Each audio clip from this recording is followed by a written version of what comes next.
2부 첫 순서 마켓세븐으로 이어가겠습니다. 금요일마다 함께하는 분이죠. 유안타증권 금융센터 압구정본부점의 이경준 차장님 나와 계십니다. 안녕하세요. 네, 안녕하세요. 시장이 여전히 쉽지는 않죠, 차장님? 네, 어렵습니다. 네, 많이 힘들어하시는 걸 제가 매주 느끼는 것 같습니다. 오늘은 이제 시장을 위해서 우리가 어떤 부분을 공부하면 좋을지 주제로 먼저 만나보겠습니다. 네, 시장이 여전히 힘들고 반등도 약하고 그렇습니다. 그래서 오늘 10월 시장이 또 시작되는 첫날이겠다 해서 실적 시즌을 한번 미리 준비해 볼까 합니다. 지금과 같은 변동성 장세 과연 10월부터 실적 시즌이 네. 시작이 되면 실적이 조금 먹힐까요? 뭐 사실 네. 저희도 실적을 보고 많이 투자를 하는 상황인데 네. 많은 걱정이 있는 상황입니다. 이유는 네. 기본적으로 이제 주식은 저희가 보통 수급이라고 표현을 하는데 매수자가 많아야 돈이 많아야 시장이 좋은 흐름을 보이는 게 일반적인 상황이기 때문에 근데 아시겠지만 최근에 물가가 많이 올랐고 네. 또 천연가스도 조금 전에 말씀하셨듯이 급등을 했고 또 그러다 보니까 국채 금리도 1.5%대 오늘은 조금 하락하긴 했습니다만 네. 최근 대비에 좀 올랐죠. 그러다 보면 결국 또 연준 의장이 금리 인상에 대해서 조심스럽게 물가 때문에 금리 인상을 내년에 좀 땡겨서 할 수 있다는 얘기까지 나오고 있어요. 결국은 돈이 줄어들 만한 요소들이 많은 환경이거든요. 그러니까 단순하게 예전에는 3분기 실적이 좋더라 그러면 시장이 좋을 때는 미리 사는 경우들이 많았었어요. 근데 지금은 그렇지 않죠. 그래서 상당히 많은 고민들을 하게 되는 상황인 것 같습니다. 그래서 3분기 실적만 보면 삼성전자도 거의 16조 정도니 사상 최대치입니다. 근데 삼성전자 주가는 아직까지도 못 올라가고 있어요. 이유는 4분기가 그렇게 나오지 않고 또 내년에는 전망치 자체가 많이 내려가 있는 상황이기 때문에 그러다 보니까는 단순하게 3분기가 좋다라는 보다는 상저하고라고 보통 표현을 하죠. 그래서 상반기가 안 좋았으면 하반기가 좋고 3분기가 좋은데 4분기는 더 좋고 올해보다는 내년이 더 증가율이 좋은 그런 것들이 더 중요한 것 같고요. 절대치의 증가, 예를 들어서 뭐 100억이 200억이 된다기보다는 그 증가율 자체가 높아져서 조금 더 놀랄 수 있는 그런 기업들에 대한 관심을 가져야 되지 않을까 생각하고 있습니다. 아니 유동성이 여기에서 이제 더 늘지 않고 좀 네. 제한이 되면은 그렇죠. 결국에는 유동성 장세에서 실적 장세로 넘어가죠. 넘어가는 거다 이런 네네. 얘기들을 많이 하셔가지고 네네. 저는 실적이 그만큼 또 중요해지는 타이밍이 오는 건가 그게 네네네. 조금 궁금했었거든요. 중요하게 오죠. 그런데 그 과도기는 항상 시간이 걸리고 실적 장세로 넘어간다는 건 경기가 정상화됐다.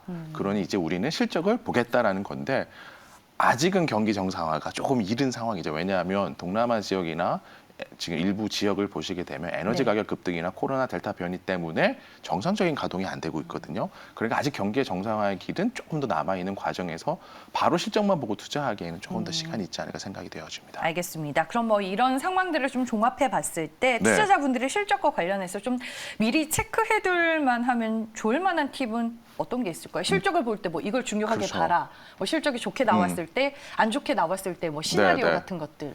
일단 제일 아까 조금 전에 말씀드렸습니다만 절대치보다는 성장률을 보라고 좀 말씀드리고 싶어요. 네. 가령 예를 들어서 2분기 실적이 100억이었는데 150억이 되는 회사가 있고 2분기 실적이 50억이었는데 100억이 되는 회사가 있어요. 그럼 둘 다 50억이 증가입니다만 증가율로 보면 50억이 100억은 100%고 100억에서 150억은 50%거든요. 그러면 당연히 후자 기업이 시장에 임팩트를 줄 수 있고요. 증가율이 높다라는 얘기는 그 산업이 급격하게 뭔가 변하고 있다, 성장하고 있다는 형태이기 때문에 결국 전방 산업이 올해뿐만 아니라 내년에도 좋아질 수 있는 부분들을 찾으셔야 되지 않을까 생각을 하고 있어요.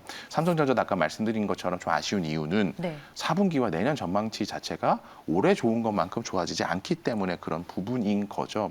그래서 결국은 시장에서는 두 가지 표현을 합니다. 첫 번째는 컨센서스라고 하는 각 증권사의 애널리스트들이 제시하는 자료가 있어요. 여러 가지 예를 들어서 한 기업도 여러 애널리스트가 커버를 하죠. 그중에서 가장 높은 가격, 영업이익을 보시면 되고요. 그런데 그보다 더 중요한 거는 시장에 위스퍼라는 게 있어요. 그 위스퍼라는 건 속삭이다라는 거죠. 네. 그러니까 매니저들 뭐 혹은 애널리스트들 그다음에 투자자들이 이렇게 예상이 될 걸로 쓰긴 합니다만 실질적으로는 더 나올 거라고 생각하는 것들이 있죠. 그래서 보통 뒤에도 말씀드리겠지만 약간의 차이가 나는 경우 좀 더 높은 경우가 많아요. 실적이 좋아지는 기업들은. 근데 시장에서는 위스퍼보다도 더 높게 나와야 돼요. 그러니까 당연히 애널리스트의 컨센서스도 높게 나왔다? 좋은 거라고 보시면 안 되는 상황이고 그 위스퍼라는 건 사실 일반 시청자분들이 알 수는 없겠지만 그거 이상의 결과가 나와야 되니 그러니까 그런 정도의 임팩트가 있을 만큼 예상치보다 좋아지는 기업들을 찾아가는 그런 과정이 좀 필요하지 않을까 생각이 되어집니다. 실적이 발표되기 전에 실적에 대한 눈높이가 너무 높은 거죠. 높아지면 좀 부담이 될 그렇죠, 수도 그렇죠. 있겠네요, 정작. 네. 알겠습니다. 그러면 일단은 이번 3분기만 놓고 봤을 때 네. 실적 개선이나 좀 호실적이 기대되는 업종들을 우리가 어떻게 분류를 해볼 수 있을까요? 우리가 지난 시간에도 계속 다뤘었죠. 뭐 특수화학 업종 같은 경우는 그랬었고 다만 어저께 보면 특수화학 업종이 좀 조정을 받았어요. 그래서 왜 받을까 고민들이 좀 많으실 수도 있습니다. 바닥권에서 올라온 종목들이 있기 때문에 위에 있는 종목은 차익 실현을 했다라고 생각할 수도 있는데 최근에 그 여러 가지 그 화학 지표들을 보시게 되면 제가 보여지는 거는 가격의 상승이 조금 속도가 떨어지는 것 같아요. 예를 들어 전에는 100이 120, 140 이렇게 올라갔다가 이제 140이 150, 155 이렇게 좀 늦어지는 거죠. 그러다 보니까 추가적으로 좋아질 거란 기대감이 좀 떨어지게 되고 거기다 차익 실현 매물 나온 것 같고요. 뭐 BDI 지표, 그다음에 폴리실리콘 지표, 그다음에 천연가스나 석탄들도 계속 올라가고 있죠. 그러면 예를 들어서 석탄 같은 경우는 LX 인터내셔널, 뭐 그 폴리실리콘 같은 OCI, 천연가스 같은 경우에는 포크 인터내셔널은 직접 수입을 해서 팔고 있죠. 그러니까 그런 회사들이 좋아질 수밖에 없는 상황이고요. 2차 전지 소재, 그다음에 OLED 소재 섹터도 좋아집니다. 근데 내년을 놓고 본다라 그러면 사실 2차 전지는 올해 돈을 번 기업들이 많거든요. 처음으로. 그러니까 내년에도 더 좋아질 수 있는 여지들이 좀 더 많아요. 그러다 보니까 주가가 이렇게 최근에서 강하게 간 상황이고 OLED 소재 업체들은 또 업체별로 조금 차이가 나는 부분들이 있습니다. 그래서 그런 걸 좀 면밀하게 따지셔야 될 것 같고요. 그다음에 마지막으로 일부 여행과 항공 업종은 당연히 올해보다 내년에 더 좋을 수밖에 없겠죠. 그래서 그 섹터들도 같이 보시면 좋을 것 같습니다. 뭐 항공 같은 경우에는 기저 효과 이런 것들이 좀 그렇죠. 반영이 기저 되는 효과가 거겠네요. 가장 여행도? 크죠. 네, 가장 큽니다. 네. 반대로 기고 효과가 나오는 업종들도 있을 수 있어요. 그러니까 그런 것들도 좀 조심하셔야 될 것 같기도 하죠. 그러니까 예를 들어서 작년에 언택트 업종들 같은 경우는 굉장히 좋았잖아요. 네. 근데 이제 정상화가 리오픈이 되면서 그 업종들에 대한 기고 효과도 나오고 있거든요. 그러니까 그런 것들도 좀 감안하시면 좋을 것 같습니다. 알겠습니다. 성장 속도에 대한 둔화 네, 뭐 이런 네, 네. 것들을 잘 체크해 보는 게 중요하다라고 팁을 주셨습니다. 어제 이제 나온 리포트 중에서 제가 네. 호실적이 기대되는 종목 두 개를 골라봤는데 먼저 네, 네. 첫 번째 종목이 페노션이었습니다. 네, 네, 네. 3분기에 깜짝 실적이 지금 전망이 되고 있고 최근에 BDI도 네, 네, 신고가인 걸로 알고 있는데 좀 전체적인 실적이나 업황이 어때요, 페노션은? 지금 네. 업황은 아주 좋습니다. 네. 아주 좋은데 그럼 내년에는 아주 좋아야 되겠죠. 그러니까 그런 부분이 조금 우려해요. 그러니까 주가는 많이 쉬어서 바닥권에 그러니까 박스권 하단 정도에 제가 보는 판단에서는 있습니다. 그래서 반등은 충분히 나올 수 있는 상황이에요. 그런데 올해 4월 한 2천 정도 되는 그 BDI 지수가 한 5,200 정도까지 어젯밤에 아마 나왔던 걸로 알고 있습니다. 그러면 증가율로만 단순 보더라도 한 2.5배 증가가 됐죠. 그러면 내년에 만을 가야 되거든요. 그런데 만을 갈 수 있을까? 좀 고민이 되는 상황입니다. 이미 많이 올라 있고요. 그리고 구조조정을 통해서 살아남은 회사들이 코로나 이후에 특수를 노리고 있는데 물동량이 그러면 지금처럼 생산 증가할 수 있을까? 그렇지 않다라고 보여지거든요. 또한 선사라고 하죠. 보통 선사들이 이제 운임이 좋아지게 되면 조선 쪽에 수주를 주게 되죠. 조선 쪽 수주율이 늘어나잖아요. 그러면 결국 배의 양도 늘어나게 됩니다. 그런 것들이 내년에 반영되기 때문에 지금과 같은 속도로 좋아질 수 있을까라는 부분에 대해서는 약간의 퀘스천 마크가 있고요. 그리고 좀 전에 말씀드린 것처럼 애널리스트들의 컨센서스가 이 3분기 실적이 1,450억이에요. 그런데 위스퍼는 대략 1,600억 이상도 보시는 분들이 있어요. 그러면 네. 1,600억이 나오면 서프라이즈가 아니죠. 그럼 1,800억이 나와야 서프라이즈가 됩니다. 그러니까 기대치가 높아 있기 때문에 주가도 강하게 올라가기는 좀 어렵겠죠. 2,000억 나온다 그러면 아주 서프라이즈해서 올라갈 수가 있겠지만 네. 그런 것들을 감안했을 때 전반적으로 4분기 철광석 산업의 약간 둔화, 왜냐하면 중국 쪽에서 이제 철강 조강 생산을 줄이기 때문에 그런 부분까지 감안한다라 그러면 박스권 하단에 사서 중상단 정도에 파는 매매는 나올 수 있을 것 같은데 최근에 주가 움직임 자체도 BDI 신고가에도 가볍지 않은 걸 본다라고 맞아요. 하면 매도하는 부분들이 분명히 있는 것 같아요. 그래서 아까 제가 화학 업종도 잠깐 말씀드렸지만 만약에 이러다 BDI 속도가 주춤한다 그러면 오히려 차익 매도가 나올 수가 있기 때문에 트레이딩 관점에서 접근하시면 좋지 않을까 생각이 되어집니다.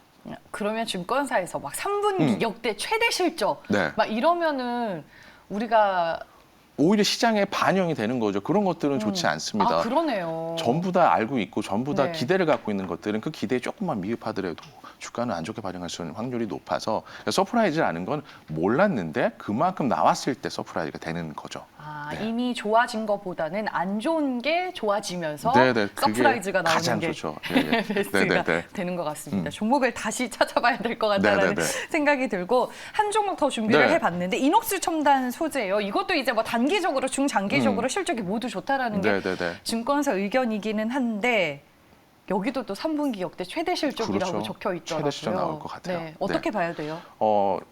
이녹 첨단 소재는 사실 OLED 업종 중에서 굉장히 싼 업종이라고 네. 보시면 될 것 같아요. 가령 덕산, 네오룩스 같은 회사들과 비교해 보면 상대적으로 이제 주가 가치가 이익에 대비해서는 덜 가 있는 상황입니다. 그래서 항상 저가 매력은 있는 상황인데요. 다만 이제 아쉬운 부분은 마찬가지예요. 작년에 예를 들어 450억을 벌었고 올해는 850억 정도 벌 것 같아요. 그럼 내년에 증가율로 보면 100% 증가하게 되려면 한 1,600억을 벌어야 되거든요. 그러기에는 좀 쉽지 않아 보입니다. 물론 개인적인 생각으로는 400억 이상은 더 벌 것 같아요. 그래서 1,200억, 1,300억은 충분히 벌 수 있을 거라 생각이 되어지는데 1,600억을 벌 수 있냐에 대한 부분에서는 약간은 좀 퀘스천 마크인 것 같아요. 그리고 두 번째로 영업이익률이 이제 20% 넘어가기 시작을 했는데 예를 들어 경쟁사라고 하기는 어렵죠. 비교 기업인 덕산 네오룩스 같은 경우는 영업이익률이 좀 더 35%, 40%까지 가거든요. 그래서 미국의 유니버셜 디스플레이나 우리나라의 덕산 네오룩스 같은 경우는 퍼가 30배에서 40배 정도 받고 있는데 동사는 퍼를 한 10배에서 15배 이내로 받고 있어요. 그런 것들이 이익률과도 상관이 있어지기 때문에 결국 이익률이 좀 같이 증가한다라 그러면 주가는 좋을 수 있다고 생각을 하는데 결국 전고점이 5만 원을 돌파할 수 있느냐라고 생각을 했을 때는 말씀드린 것처럼 저는 개인적으로 적어도 올해 400억이 증가했으면 내년에도 400억 이상 증가한 게 맞다. 그래서 내년에 한 1,300억 정도 이상을 벌 수 있다라는 생각이 되어지면 괜찮다라는 생각이 되어지고 또 이익률이 지금 20%까지 올라왔는데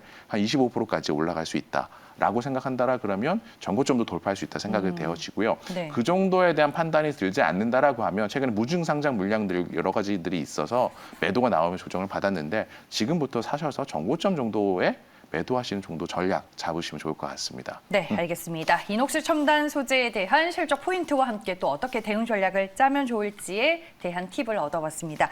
그러면 지금 시장 환경 속에서 뭐 실적이라든지 주가 모멘텀을 고려해봤을 때 차장님께서는 매력도가 가장 큰 업종과 종목은 뭐라고 보세요? 일단은 성장주를 좋아하긴 하는데 네. 실적이 기반한 성장주고요. 아까 말씀드린 여러 가지 원칙들 제가 개인적으로 가지고 있는 그런 것들 부합하는 걸 봤을 때 풍력 섹터를 한번 보시면 어떨까 생각이 되어집니다. 네.